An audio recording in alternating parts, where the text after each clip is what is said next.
This has Canucks fans livid, as major reports have surfaced the Canucks had two blockbuster deals in place before both fell through, making the trade deadline that much more interesting and hard for the Canucks.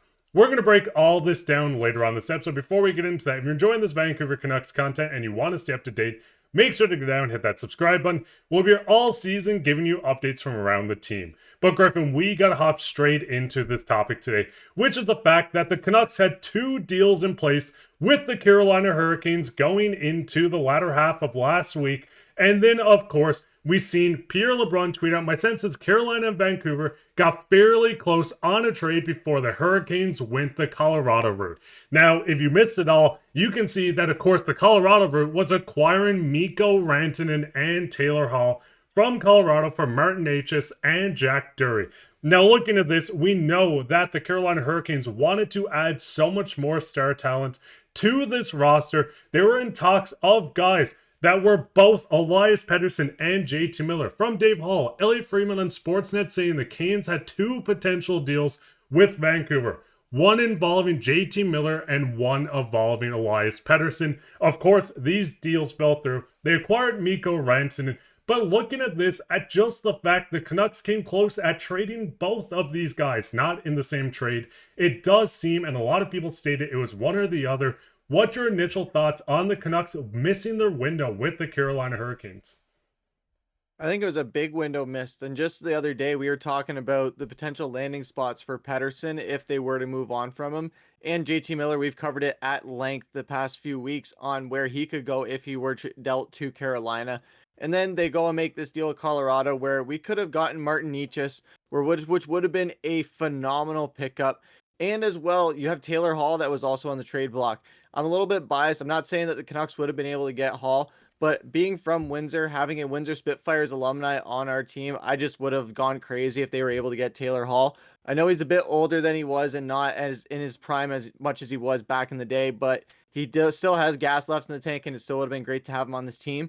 But I think the big thing here is just missing out on Martin Necas, where he would have been a perfect fit for this Vancouver Canucks team. When they were talking about the trade speculations with him, that was one of the names where they weren't sure if they were going to be able to get him. But it's not surprising that that was one of the ones that was available for trade, because the Canucks were trying to get him in free agency before he was with Carolina and re-signed, or just as potential trades earlier. There was a lot of buzz with him for over the past year or so. So seeing him being dealt in that is a very big missed opportunity for the Canucks. However, there is some options out there, just not nearly as good as the Carolina Hurricanes had to offer. There was some other teams out there like Buffalo, Anaheim, Minnesota, but I'm not sure how those teams are going to be able to give the return necessarily that they were able to get from Carolina. And I mean, looking at this, we did see from Rick Dollar saying Canucks asked about Necas in the Miller trade, but talks were quickly a no. The biggest thing with this is if it was a deal for Elias Pettersson, and I'm going to go on a bit of a rant here about Elias Pettersson. Yes, you can include someone like Necas, but JT Miller is harder to move, and the value is not going to be anything like we've seen for Mikko Rantanen as he's won a Stanley Cup. He's a 100-point player. He's consistently going out scoring 40 to 50 goals. The biggest thing with this is, and they were asked about Necas, and it said no. We've seen their deals in place with Elias Pettersson. Listen, this is the biggest thing. Yes, JT Miller is a fan favorite. I'm not going to sit here and say, listen, trade JT Miller because I don't like him, because I truly do like him, and I do think he adds so much value to this team. But looking at the reports, fans saying trade Petey, trade him over Miller, is one of the worst things I've seen on social media. This is a 26-year-old center locked up through the prime years of his career. He's 26 years old, locked up on, yes, a big contract. Is he performing at that contract? No. But who the hell on this Canucks team is performing at their contract, not named Quinn Hughes? No one. Elias Pettersson is a former 100-point player. At the young age, you're locking him in until his mid-30s. This is a guy that was a Selke candidate. He is a player you cannot move, and just looking at this report from Frank Cervelli as well, the Canucks seem to have reached a point where they're ready to move on from Miller. Likewise, Miller seems to have reached a point where he is ready to move on from the Canucks. I think all signs are towards Miller moving on with this team. I think Pettersson's a guy that you can build this team around.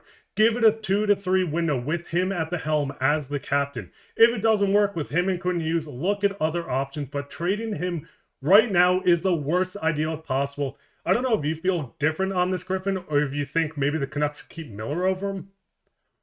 No, I don't think they should keep Miller over Pettersson. And I agree exactly what you said. I'm just sitting there going, preach, preach, preach, because I was covering how the 4 landing spots for Pettersson, where if they moved on from him, and I stated multiple times that this is coming from somebody who doesn't want us to move on from Pettersson because he's one of our superstars. I know we paid him a lot of money. People can say what they will about him in the comments or on social media, but it's indisputable that he is one of the superstars on this team. Is he performing the way that he was a season ago or 2 seasons ago? Not necessarily, but he's getting back there. And if this Miller thing goes away where the Canucks move on from, they bring in someone new, and Petey's able to just explode back to the way he was, everyone's just going to shut up as if nothing ever happened. And that's what happens with these teams is when things are going right, the noise isn't nearly as loud. But when things aren't going right, that noise is amplified tenfold, especially with this Vancouver Canucks media culture and how the people cover this team and how the fans react to this team. They're very passionate. I'll give them that. But requesting or saying that they should trade Petey is absolutely asinine. I don't understand it, especially when you look at what they're able to get in return for him. Even Miller, where you and I are both in agreement that it sucks if they have to move on from Miller because he's so valuable to this team, 100-point scorer, leader, all these things that we love about him. And yet what they're getting in return from him is going to be nothing but a bucket of pucks. So why would you want to have that where, yeah, it gets rid of a problem, but what you're losing in that respect is basically just conceding this season when you're still on the verge of a playoff hunt, of a wild card spot. And JT Miller, say what you want about him, despite the indefinite leave, despite all the media drama, despite all the Pettersson and Tocchet drama, he's still nearly at a point per game in scoring. So yeah, the production has been there, but there's been the whole locker room thing and all the morale stuff. But if you're able to move on from him, at least get something valuable for him. And like you said, yeah, there's been nobody on this Canucks team that's really showing up. We've seen some guys here and there, Connor Garland, Jake DeBrusk, Kiefer Sherwood. This Canucks team has not been able to be consistent night in and night out where guys are regularly scoring every single game, where last season with the Canucks, they were spreading the puck around, where if Petey wasn't scoring every game, at least someone else was backing it up on a little bit of a point streak. Almost every player on this Canucks forwards, or even in the defensive core, they were going on 2, 3, 4 game point streaks, even 5, 10 game point streaks. There was a massive amount of point streaks on this team last season, and we just have not seen it. The only players we have been able to see it from are seemingly the players that we're trying to trade away, and we're not going to be able to get anything for them, despite them being the superstars that they are. And I mean, looking at Frank Cervelli's last thing, he said the holdup is that the Canucks are trying to extract the most valuable possible from very distressed assets. So looking at this, my biggest thing is you look at the Jack Eichel trade that came out of Buffalo. This was a young budding superstar that the team wanted to move on from to get a culture change. Guess what he went and did? Became the best player on the Vegas Golden Knights, going on to winning a Stanley Cup with this team. In return, they got guys like Alex Tuch, which I love Alex Tuch, Peyton Krebs, and I believe a first-round pick, maybe something else. The value wasn't there. This is a trade that's hurt Buffalo.